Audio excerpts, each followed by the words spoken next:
That's just my mindset. When I touch that field, I see red. If you got a different color on, it's red. And you in my way, I love it because it's to a point where I'm still chasing something. And then, like, I want to continue to be the best that I could be. I don't care if you don't like me on Sundays. You're trying to stop me from feeding my family. Like, we can't feed the family. That's the reason why I don't wear nothing right here. I make sure I can see. When I get in my stands, is feed my family. Even if you double team me, I'm going to play full tilt when I'm on that football field. Like I said, I don't care what my record is. I don't care how bad we are as a football team, 3-14, 3-13. When I'm on that football field, I'm not just representing that name on the front, and we hear it all the time. That name on that back means so much more to me. The way I continue to live my life is whenever I get comfortable, then I'm done. Control the controllables. Focus on the now. Focus on being better than I was yesterday. And to get that second opportunity at life, I said I never take it for granted. Hold up, limitless, take a stomach, got a pin in it.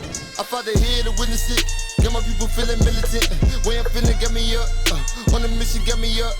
Knowing me, I got the key. Only vision I can trust.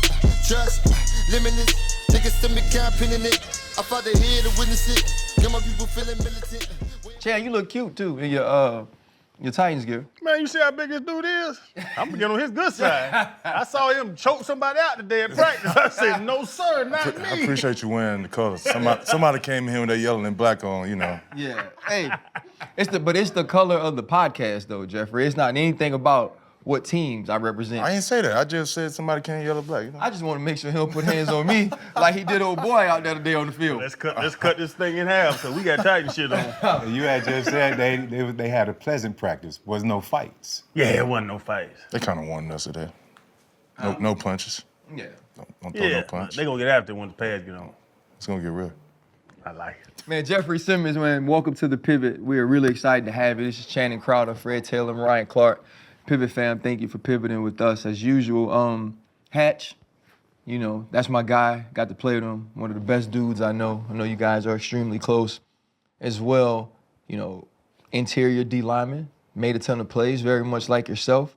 If you take 2025, in the last 10 years, only you and Aaron Donald were able to have a year of, I think it's 10 plus sacks, 16 tackle for loss, I think it's 3 forced fumbles, 3 pass defense, right? That's a level of greatness of this generation that comes with a high level of respect. For you, Jeffrey, how important is it that you show up as your best self all the time to be included in some of those conversations? I mean, when I step on the field, it's not, for me, it's like people gonna talk, players gonna feel the way they wanna feel.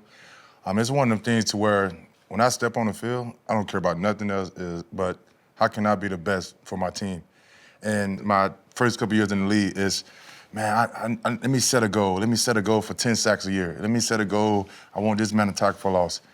But it took me away from the main goal because once some games get going and it's fourth quarter, I don't have a sack, I don't have a tackle for loss. Now I'm chasing plays, now I'm hurting the defense by jumping out of the gap trying to make a play. So as I got older, especially last year coming into the season, my thing was, how can I really focus on being in the moment?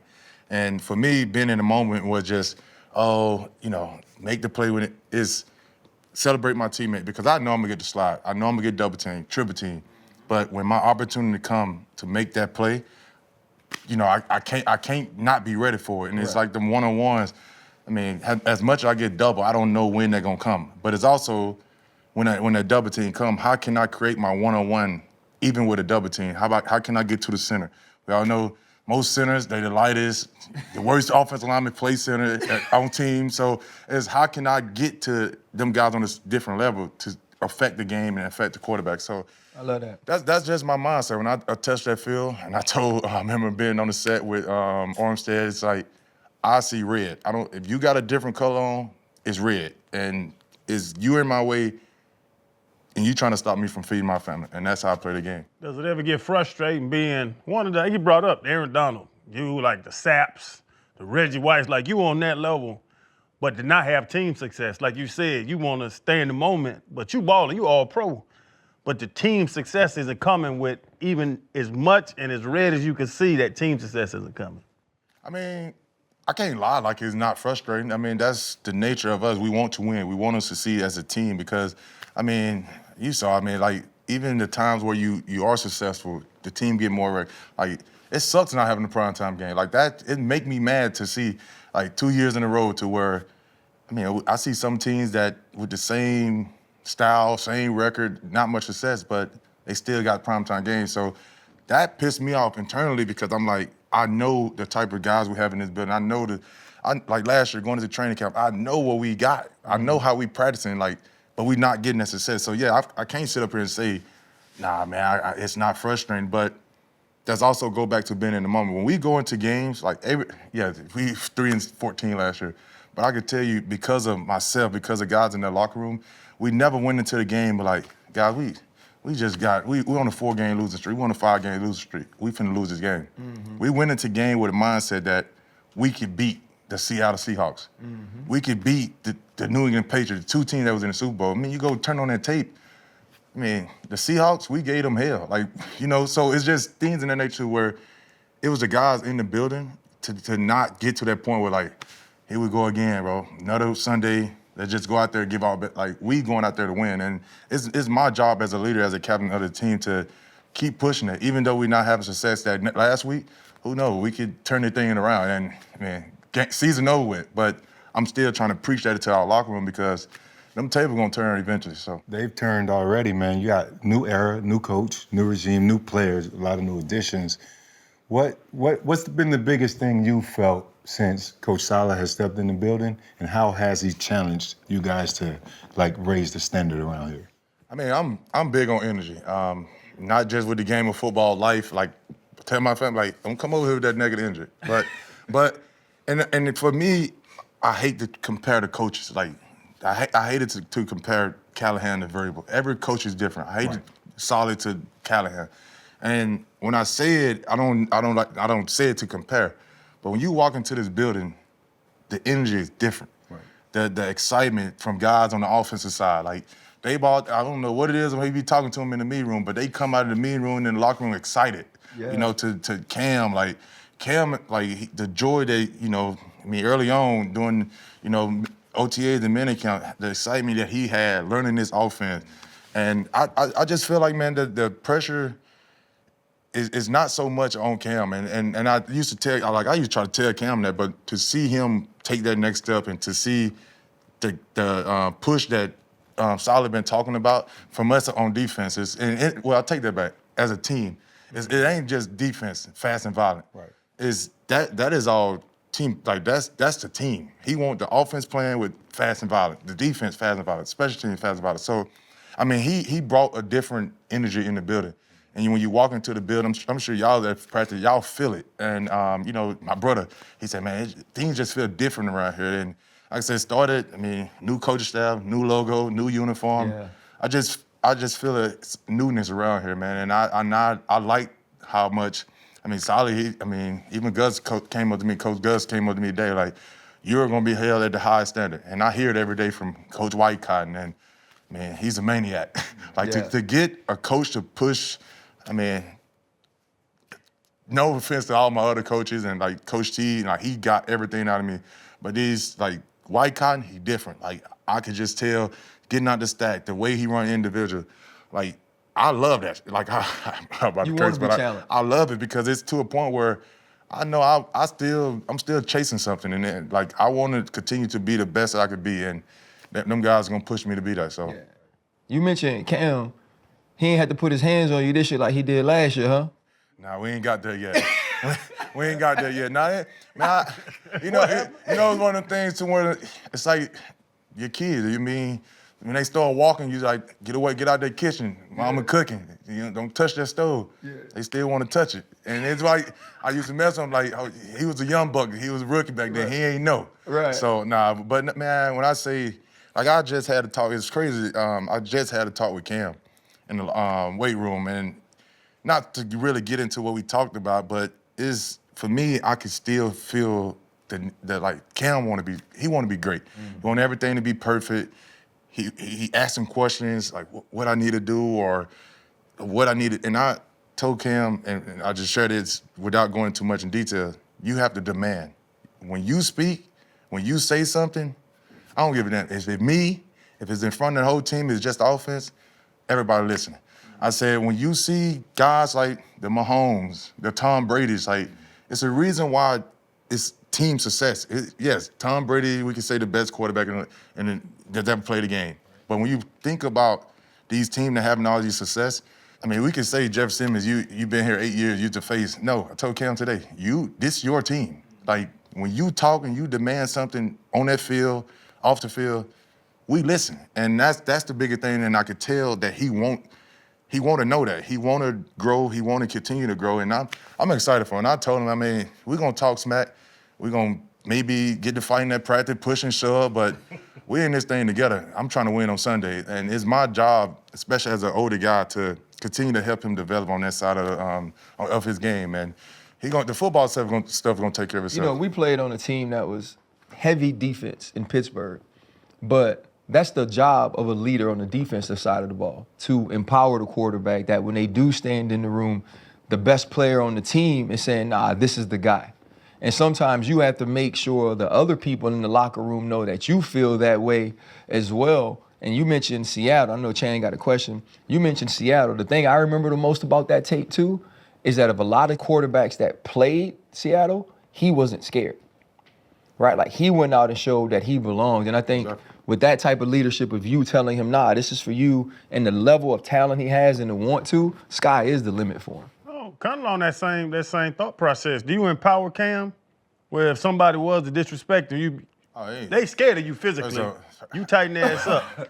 Yeah, because I haven't saw no one disrespect Cam, but even on game day, like, I mean, I seen Franklin with the coach last year. He posted something on Twitter, like, if he do that against us, he gonna get his head or he gonna get picked off. And first thing, because I see I'm on Twitter, like, first thing, I walk on the field and he the brother. So, like, I'm like, what, cute dog, when I see him right. But when he said that, talking a little smack about my quarterback, that second time we played him, I'm going out, when he running on the field, I'm talking smack to him. Like, we're going to see what you about today, 3-3. Like, you know, but that's just me. Like, like I said, me and Cam, we competing right now, going against each other. But on Sunday, you ain't messing with them. These my brothers. Yeah. I got they back. And so that's just my mindset. Like, nobody finna disrespect Cam at practice, other probably than me. I may say something I may say something crazy to him. We might go back and forth, but, I mean, he'll know, too. Like, I mean, even last year, the fight that we had at practice, I tell everybody, I mean, after that little push-up that we had at practice, I mean, after practice, he came and sat right beside my locker eating a freeze pop. And we chopping up, laughing about it. Like, you know, that just where, for me, you can appreciate. You know, we're not taking this, especially in your locker room. Your locker room got to be tight. I mean, keep it tight. That's something we talk about every day. Keep it tight. And the relationship that we have in the locker room just going to continue to build and help us on Sunday. That's why I say, if you mess with my quarterback on Sunday, we got a problem. Hey, that's some old generation stuff, though. You're an old soul, man. Like, me and Chan talk about it all the time. I don't want to let you go too, Freddie T. Me and Chan talk about it all the time. Like, when we grew up, you could fight the homeboy, but you were still tight, right? Like, you had to get through that disagreement. Now, if anybody else came, no, we together.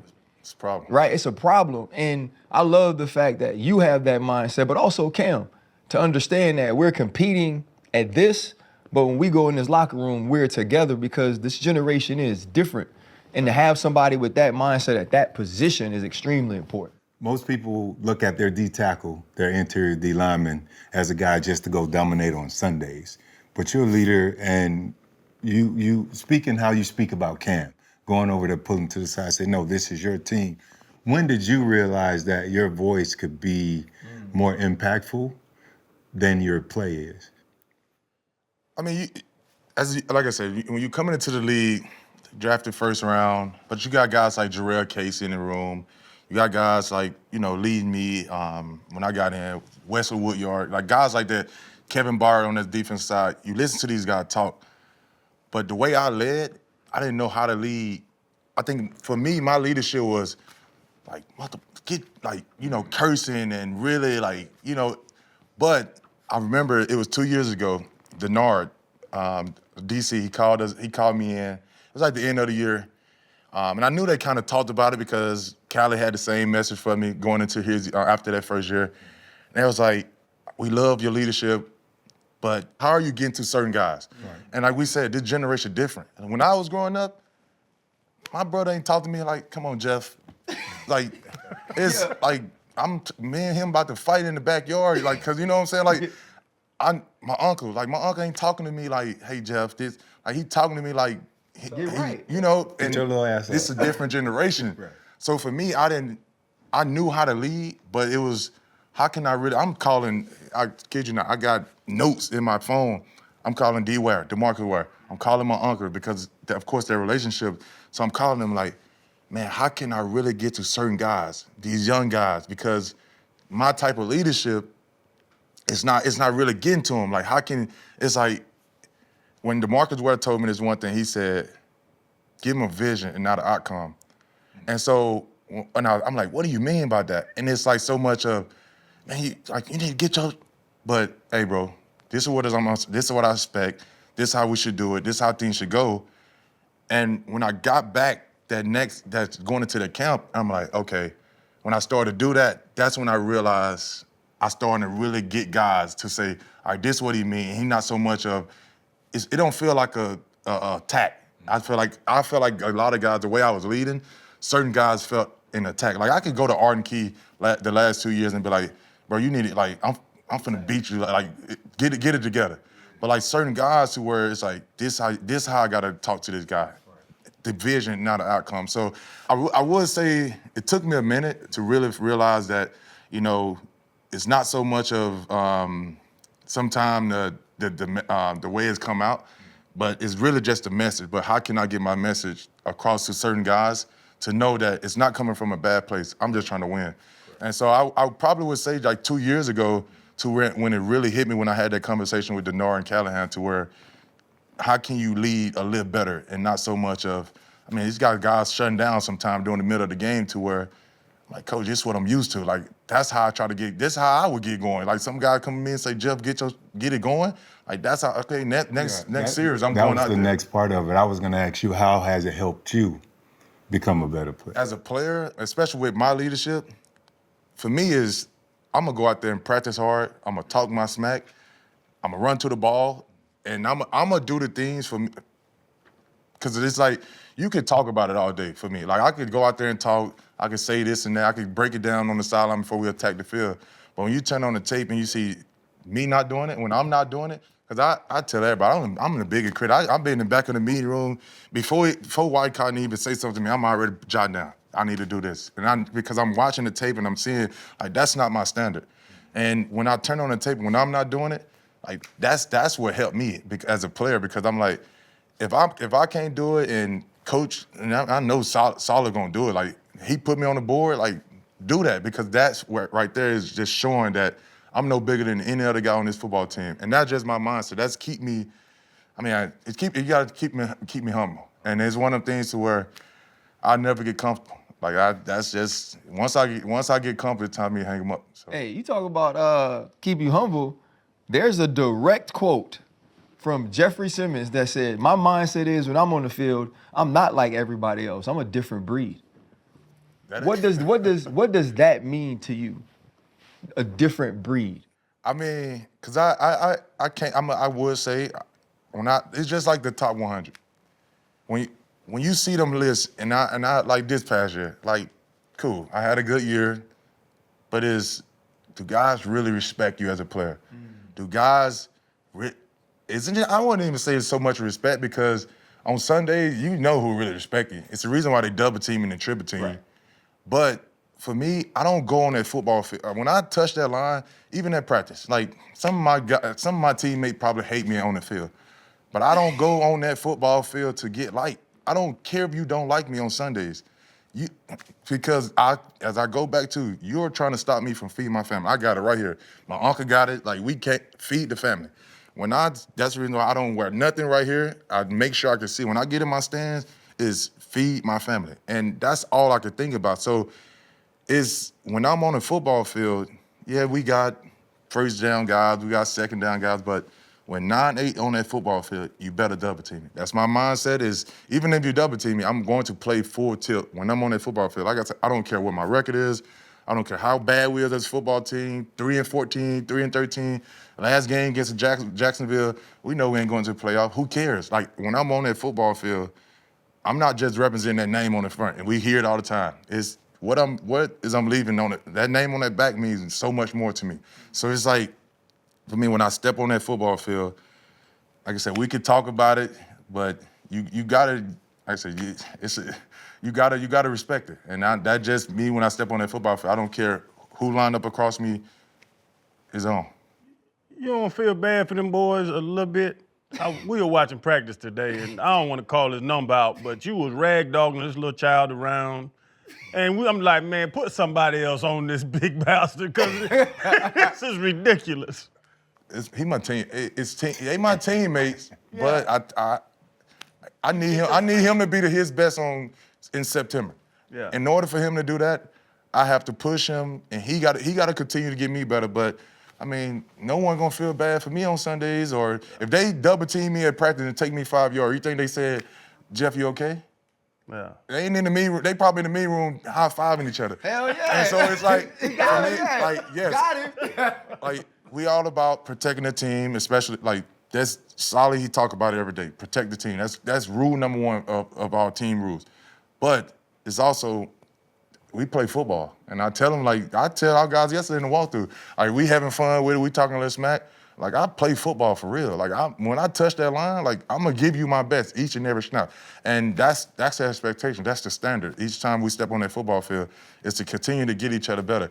I mean, me doing that to him today or next week when pads come on, he'll be ready for week 1. Yeah, he might, or he be quick.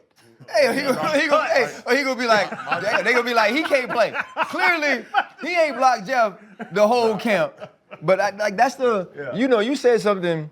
You are super honest, right? And I get a lot of flack for being probably too honest at times in life. You said that you were actually jealous watching Mike Vrabel win a Super Bowl. Why was that difficult for you to see? I told him, because me and Vrabel have a great relationship, and then we still have a great relationship. He texts me, I text him, from here and there. But it was one of those things to where, Coach, you were just here 4 years now. Like, my rookie year we got to the AFC Championship, but it's one of those things to where, I've been here going on 8 years. My last 4 years I haven't been to the playoff. And so when you see them things, it's like, he went to the New England 1 year. It took 1 year. And you go to the Super Bowl, like, damn, like, why they couldn't be us? And that was my mindset. It was like, is it fun in the game? Like, yeah, I'm jealous, but it's also one of the things to where my first couple of years here in Tennessee, we had the squad. Like, we didn't get it done. And it's one of those things to where I would love to even just sit down. I haven't had that chance to ask them, but like, even the guys in the building, like, what was the difference? Like, what was the difference to get into the Super Bowl? Like, I don't know, you're a Super Bowl champ, right? Yeah, I'm the only one in here, by the way, Jeffrey. I'm the only one in Your here. hand point at me. But it just, like, for me, I want to learn, like, what it really takes. Because, like I said, my rookie year, AFC Championship, lost to the Chiefs. That next year, played Baltimore. I think it was the first or second round we got put out. Then you go get a first round bye, you get 9 sacks, and then the second round playoff and lose. But it's like, to see him do that, like, yeah, coach, like, yeah, this is what you do. You go get you take the whole Tennessee coaching staff, basically. Like, everything was the same. Like, the coaching staff that he took to New England it was from Tennessee. Right. So, of course, like, I was like, yeah, that was. You was a little hot. I was hot, Then I see my guy, Harold Landry, like, he giving me crap. D-line coach Clint at the time. Like, I had the relationship with them to be like, yeah, that's some bull crap. Y'all couldn't do that when y'all was here with us. Like, whatever. But no, it was all fun. Y'all was right there, though. We was. Y'all was right there. Holding out on you. Yeah, I know, right? But even with that, though, to see that, I'm sure it can piss you off. But a guy as good as you are, and to have back-to-back 3 and 14 seasons, and I don't ask this jokingly, I really want to know, what does that feel like? I don't come in with the mindset of, like I said, when I walk into a building, like, I'm like last year, 3 and 14. Well, let me say go back on 2 years ago, because this feels different already. But like, when you come into a season after you have a losing season, it's like, my mindset and what I'm preaching, that won't happen again. Mm-hmm. Did it happen again? Like, it sucks. Like, yes, it's happened again. But the way we trying to, like I said, coming out of camp last year, I didn't think that would happen. Like, I thought we really had a shot. Like, I mean, I don't know had just was there yet especially with our roster. We're still trying to with Borgans and them trying to build that roster, but I mean, when we go joint practice against Tampa, we got joint practice against Atlanta. I'm like, we don't have a bad football team. Right. But then you get into the season, like, I mean, a lot of them games was a one-score game. It's really close. But it's like, what is it that's separating us? And I just go back to, man, it's the small things. Like, one biggest thing that we talk about right now, doing the small things. And our D-line coach, White Cotton, gave a hell of a, he told us about Tiger Woods. I forgot exactly how many putts it was, but it was over 1,000-some putts, 3 feet out. And I think that he made like 98% of them. And when you think about them type of things, you think about the little things, the small things of him making that putt. You keying in, I mean, this defense, I mean, everybody know the solid defense. You're going to know where this defense lined up every snap. You're going to know where we at up front. Tight end over there, he going to have a 3 technique, he going to be a shade, or 2. Is how can I perfect my get off? How can I perfect everything with my technique? Because they're going to know where we at to still dominate the line of scrimmage. So it's one of the things to where I never came into a season like, man, here we go again. Same coaching staff. We got a couple new players, but what can really change? Is, like I said, every time I walk onto it, I'm breaking down the hurdles, is let's go out here and kick these guys like we finna win this game. That was my mindset, and I was trying to bleed that onto the team. But it sucked walking to here. It sucked. It sucked, man. Like going home early. I mean, and then it's one of the things where, I mean, sometimes you could, and I tell my family, like, I used to go home sometimes and just sit in the car after the game. Like, I don't want to go in the house right now because I don't want that to bleed into the family. But it's like, it's hard. It's really hard. So. When you got drafted, Jeffrey, obviously there were some old things that resurfaced. You tear your ACL, and Vrabes, in speaking to you, he said, there's a difference between a bad human and a good guy that made a mistake. At that point in your life, you're dealing with all those things. How did you focus on making sure people knew how great of a man Jeffery Simmons could be when you've been a 3-time community award winner here in Tennessee?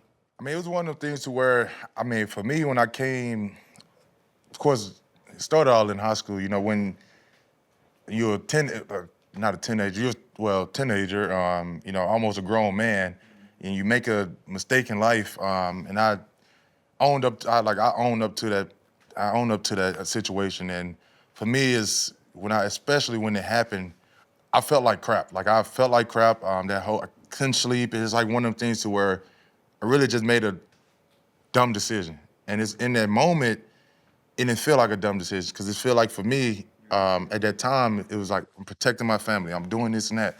And when you, throughout life, and I think when you can sit down and reflect, and when I think about when that happened, especially training for the draft and going through all these interviews, top 30 visits, and you sit there and you just like, man, like, how, and like with the ACL, it's like, now I'll never forget going down there, and when I tore my ACL, I'm like, I'm really not finna get drafted for real now. Like, I'm thinking about all these things to where I gotta deal with them asking me questions about this past history when I know that's not who I really am. You will never beat the media. And it's one of the things to where, man, I'm looking, my mom had to take my phone. I'm looking, I'm like, I am on TMZ as a 17-year-old.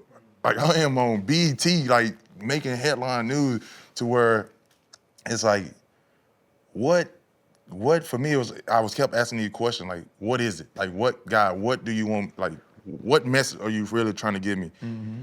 And the end of my college career, that training period, I felt myself pulling away from, like, what was really important. Really? And it was so much of, even in high school, like, when you started, get out of your 5-star, you feeling yourself, man, I stopped going to church. I started to get away from the things that really matter, the foundation. And when your foundation, and it's the same thing about, and I try to preach with the game of football, when your foundation start to crumble, everything else falls. And so I feel like that's where got me back to the center because when I sat down with my uncle and when I tore my ACL, we had a conversation about what happened in high school, because of course I was dealing with that on the top 30 visit. Then I tore my ACL. And I remember we sat down on that couch. We both was in tears. When he the one broke the news to me that I tore my ACL. And I remember telling him, like, Unc, like, I don't know what is it that God trying to tell me. And he was like, you got to get back close to God. And for me, my faith, my granddad was a preacher. Like, we grew up in the church. My mom didn't let us miss Sunday school. That's something I was like, damn, that's right. Like, I really felt myself like doing things to not living right. And so for me, it was like, how can I get back to that place? And that's what really helped me out, man. Like getting back into where it's center, my faith in God is like, to this point, to this day, I'm like, people ask me like, why didn't you go back to school? I was like, God told me, I got you. And I sat there and I prayed and I'm like, God, what do you really want me to do? Do you want me to go back to school? Because at the time I didn't sign with an agent. So I was, I'm a third year guy, I could go back to school. I'm sitting there having that conversation with my uncle's like, Unc, you think I should go back to school? He's like, pray about it, let's pray about it, trust the process. And at that point, man, that's been my motto ever since. Trust the process, be better than I was yesterday, control the controllables. As I grew up, now being 40-something, I look back and I had trouble turning the switch off. Because you play violent. Yeah. We play violent positions. And I got locked up for fighting all the time. And it was like, is it translating over? Am I off the field, like on the field, and I'm having trouble as a young, as a 17, 18-year-old to control that trigger of when I should be this violent person. Did you ever feel that way? I never felt like that because for me, I didn't grow up just because you have a couple fights here and there in the neighborhood, but I didn't grow up getting in trouble. Like, my mom didn't play that. When we at school, it ain't no getting suspended. It ain't no, like, we barely was able to go down the road sometimes. Like, my brother, my sister and them, like, that's the reason why we so close, because this is our friends. Yeah, that's your brother, but that's your best friend. That's the way my mom was trying to get us as a family, as siblings. So I didn't never have a problem of, all right, Jeff, turn it off when you're not on the field, football field, because I didn't have to, because I never went into a neighborhood, or I never was a trouble kid. Like, that was I'm sure every team did their research. I remember my principal, when I was at the elementary school, I went back and did a visit, and she was like, yeah, they came down here and talked to me, like, wow. My principal from elementary school. And she could tell you, like, I never got in trouble growing up as a kid through high school. I went to in-school suspension one time in high school, and it was because, my high school football coach sent up there because he was like, don't go on the football field, don't go on the game field. That's one thing he cared about, was the game field. And he mowed the grass like 3 times a week. And he was like, don't go on the field. It was a Saturday, and we wanted to play 7-on-7. That was my only time ever getting in trouble and going in-school suspension, because he sent her there for going on the field. Yeah. And so, like, growing up, I didn't get in trouble. Like, that incident that I had in high school was my first time ever getting in trouble. Man. Like, first time. And that was the biggest thing, to where, like we just talked about earlier, that picture that got painted of one bad mistake. And that's why I try to tell my family, my cousins, and that's preaching to and of course, when kids get older, like, to preach to them, like, that one mistake that you make could define or paint that picture. The reason why I came up with my foundation, it's like, now I've got to really give these people a reason to know who I really am. Because, people, when I first got in the league, ain't no problem telling. That's the reason why that video probably got played again. Like, this is the Tennessee Titans they just drafted. Yeah. And so now it's like, oh, this is who people really think I am. They think that. Yeah. And so how it was for me, how can I really show these people who I really am? And that's, nothing I do in the community, nothing I do, and I tell people all the time, like, I don't do what I do in the community for the pub. I do it because this is who I am, I really care about the people in my community. So how hard was that for you though, Jeffrey, to know that you aren't holistically that sort of person, but also know that our actions, whether one time or 10 times, are our decisions. How difficult was it to know how you were raised, to know what sort of mother you had, to know your intentions, your foundations, and for people to feel that this is who Jeffery Simmons is, and it was even amplified because even with your injury, even with that, you became a first-round pick. And so now people were trying to slander you even more. Man, it was hard. Cause my draft night, yeah, man, it still killed me to when guys getting ready to get drafted and people bring up old stuff because I went through that. It went from an excitement moment in that room with my family to turning off the TV because here go the video all of a sudden. Wow. Turn off the video. Someone just turned it off. Because I got the call. I mean, we were waiting on my name to get called, but then boom, they go to ESPN putting up this video. It's the reason why I kind of still got a little beef with ESPN, but. Don't worry about it. You good. Hey, it is not a sorry right now, Coach.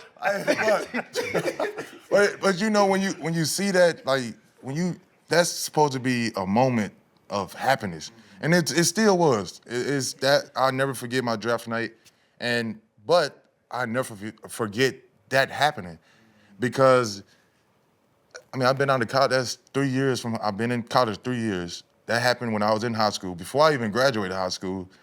Now this is supposed to be the biggest night, excitement, and I'm sitting there with my family. I get the phone call, like boom, like I'm like Tennessee, like But it was like this is what people really about to think of me, and your biggest I moment. I didn't know how people, even the Tennessee Titans, was going to accept me. And it was to that next day, I walked into a season ticket holder event, and I walked in that building. When I say I got chills of the applause, and that day, of course, after I got drafted, they flew me out. They flew me from Mississippi to Tennessee, and I think that moment was kind of helped me out, because at that time, I'm nervous. I'm talking to even my mom, like I'm telling my mom, like I don't know, like I'm nervous, like because of course they came up here with me that morning, and I'm like, man, I don't know what to expect. I don't know if this about to be how people gonna accept me in Tennessee. But when it happened, when I walked into that building, and people stood up and started applauding me, man, like I needed that. like a self, it's like that release, like man, like this is what I needed. And so that moment, man, it was hard. Like I said, I didn't know, running out the tunnel my first game, like that, I needed that as well, because like I said, it's one of the things to where now, Jeff, I mean, at that point, I'm a rookie, so I'm like, I don't really know as much as I know now by being in the community, trying to get people to really see the person now. But it's like now Sundays, it's like, go out there and play football. Like I do this, like this is what I do. I'm gonna show you guys I'm the football player, but it still was that moment of trying to get people to see who I really am off the football field. And talking about draft night, you guys selected one of the most electrifying players, Carnell Tate. What did you think draft night when y'all pulled the trigger to get him versus actually seeing him in person throughout these practices? I can't sit up here and tell you that I knew much about Carnell. Going into the draft, I heard the name. Of course, you hear names throughout the process. It was crazy. I actually went to the draft this past year and was able to announce a pick. And as I'm going, I'm like, we just drafted a receiver. I'm like, Carnell Tate. But, I gotta go. I'm gonna go search on Twitter, right. Carnell Tate. I'm like, who is this guy? Right. When you see the play style and you see the explosiveness that he had, because what's the other receiver they got at Ohio State right now? Jeremiah Smith. That's who I knew of. Like I didn't know much about. Like I'm like, that's the guy. But apparently, he was the guy. Yeah. They had two of them. Yeah. And so when you see him at OTAs and you see him doing training camp, you're like, it's the reason why we drafted him. Right. You throw that ball up to him, it's his. And the way he run routes and his mindset, yesterday, I had to tell him, I said, no, Thursday practice, I said, hey, young buck, we got the same. I said, I got more touchdown than you. Don't talk to me right now. I was going to ask you about that, yeah. I told him, I said, I got more touchdown than you. Because he started talking to this man. When the offense get going, you make a play. He's like, go make a play. I'm like, bro, then I realized, I said, hey, bro, Don't talk to me. got I two got of more them. touchdowns than you right now. Yeah. So, but no, he another one. You know, when you got a young guy that don't mind talking a little smack, and because I mean that's confident. That's what I mean. I ain't mad at you. You could talk smack to me, but on Sundays we together, and I like that about him, and I'm excited. I'm excited for him. Better to score a touchdown or to get a sack? I mean, sacks is what I do. Like I want to go out there and get a sack every play. It ain't many opportunity to come by the big man get the score. So I can't say. And if you would have said a sack to win a game and to say we're going to the Super Bowl, I'm gonna pull a sack. I'm gonna take sack all day because hey, At the moment. of the moment. But to say, hey, Dayball, come on, throw me one. We gotta take that touchdown. So Yeah, you've done it before. We was out there with your family, all the kids and all that stuff, and how you know, just the being a father. And like you said, once they start growing up, making them good people and all that, how great is it? Because you figured out how to make babies. We saw that earlier. Oh, Lord. that more than all my kids, man. You said them all my kids. You had a fleet of them. How many Man, was out that there was with you? nephews and nieces, man. That's man. He said a fleet. Man, nephew. No, he told us My daughter was the only one here today. But Oh, okay. but nah, to be a dad, to be like that's the reason why I enjoy doing what I do. Like to be able to have my family at practice, like I mean, it's one of those things to I done touched on it with other people, but like to see my brother here today, like that meant the world to me. You know, to his girl walking around, they got twins on the way. She due anytime. But to see my family here, to see the bond and the little kids, my nieces and nephews, my daughter. But no, to see them running around with the face paint, like that's the reason you enjoy that. You enjoy coming off the practice field, and you know sometimes it may get a little rough at practice, and you know you don't have the best day or whatever it may be. But to know that you still got your family here having a great time, to give them experience that we didn't have growing up. Like that's all I do this for, and I'm grateful. I'm grateful to be in that position. So. It was great to have my family at practice today. What's in the water here in Tennessee? We do a lot of training camp tour shows. We ain't never seen that many babies and strollers. Boy, what y'all doing around here? It's a lot. It's a full team. We got a full team right now. There's not in that Free water. time. Y'all got too much free time. Talk to Saleh about that. Hey, he got 8 of them. Saleh helped. They was all at practice. They was all at practice. That was all his. They was all at practice. But nah, man, it's good having. We always ask our guests, what's their biggest pivot in life? That's a moment you can look back on and say, because this happened to me or for me, I am who I am today. I mean, we kind of touched on it. I can only go back to the incident that I had in high school. I mean, don't get me wrong, growing up, I mean, you guys saw my mom out there. That's a strong lady. My mom raised 5 kids on her own. I never had a dad in my life. And man, me and my brother had to learn how to be the man of the house early.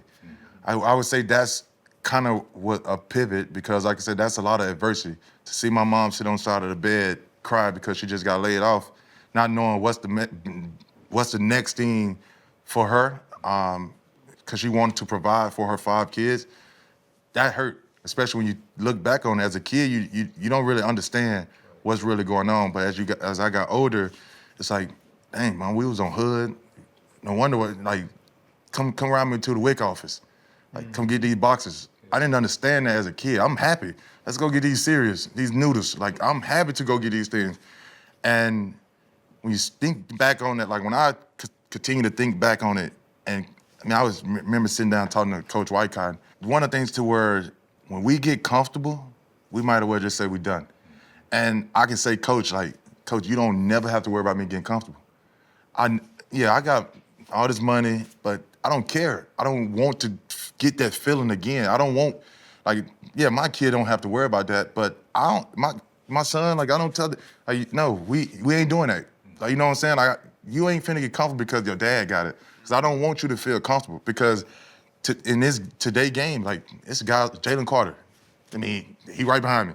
You know, I'm on year 8, and I feel like the way I continue to live my life is whenever I get comfortable, then I'm done. That's a wrap. I go back to that situation that happened in high school. It taught me a lot. I mean, from getting ready to go to college, man, I'm sitting in the meeting. I'm sitting in the meeting with the president of Mississippi State.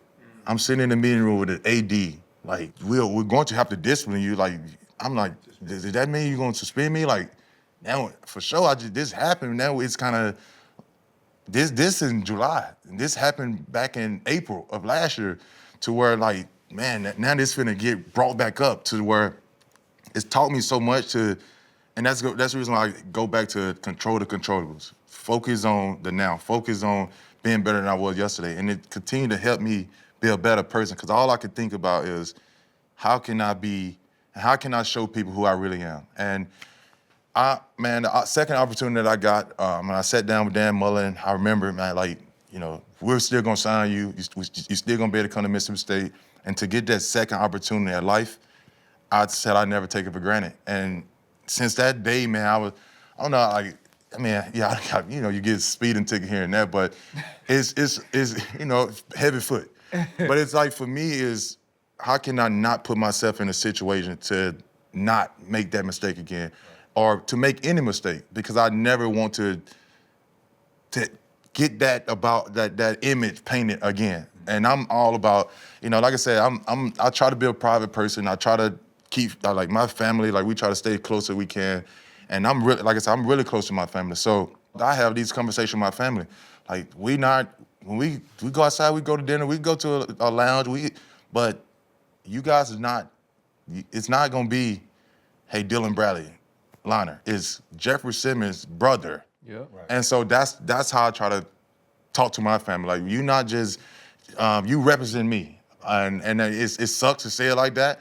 And I don't want them to feel like we got to be all modest around, but it's the truth. That is the and so truth, that's I would say, man, that's what helped shape to be the person I am today, and it helped me be a better person, better brother, better son, and a better Well, I dad. tell you what, though, as we close this out, I saw that last contract. You might not be comfortable or complacent, but that bank account is. I need another one. We need another one. Man, appreciate it. That was awesome, man. Very Appreciate it. comfortable. Yes, sir. He's AC red. Appreciate y'all. Hey, Check over there. Hey, he see green. That's what he see. Hold up, limitless. Niggas to me, got pin in it. I fought the head to witness it. Got my people feeling militant. Way I'm feeling, got me up. On the mission, got me up. Knowing me, I got the key. On the vision, I can trust. Limitless. Niggas to me, got pin in it. I fought the head to witness it. Got my people feeling militant. Way I'm feeling, got me up.